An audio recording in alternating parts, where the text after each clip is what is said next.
Having a lot of interviews this week about tariffs. I own a small business. I make my product in China because I have to, because there aren't manufacturers that will make my product here in the United States. I've been searching for years. Fast Company, they wrote an article featuring me, BBC, and then I spoke with someone from the New York Times today. One thing I want to highlight is that people think that just because I manufacture my products in China, somehow China gets all my money, but more than half of the money that my company makes stays here in the United States. I employ people. And that was also something that the journalist from the New York Times asked me, what's going to happen to them?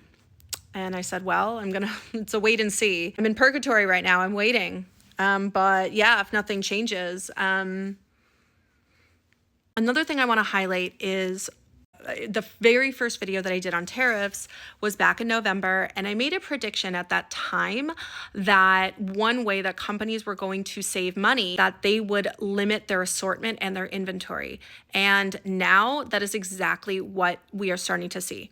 I have a lot of friends that are still in retail, both in small companies and in large. One of my friends works at one of the biggest retailers in the country, okay?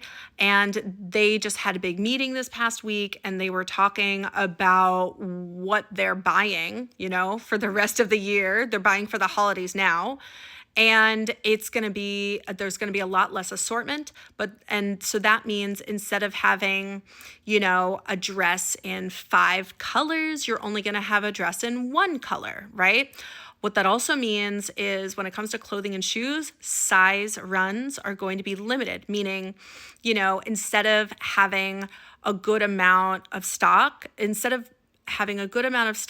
every single size, maybe you only have a good amount of stock in the sizes you're most likely to sell, like size 7, size 8, size 9, and then all the other sizes, maybe you have very limited stock, or maybe you don't buy at all. Like, sorry, we don't have size 6, or like, sorry, we don't have size 10 in shoes, right? Things like that. And I know for a fact that those conversations and decisions are already being made.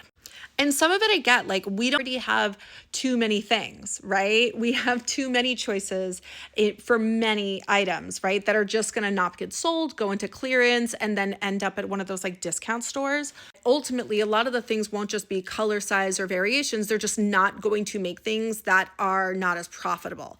So that's something like for the product that I make, which is specifically for kids, that's less profitable for me than it is for a plastic version, which is the whole reason I made my company, was that it wasn't plastic, right? Plastic is really harmful for kids, has lots of microplastics. There's so many harms that come from plastic and microplastics, but plastic is a lot cheaper, right? And so products like mine that are safer and a little bit more expensive are going to be harder to find than products that are more profitable, but not necessarily better quality or any safer for you too.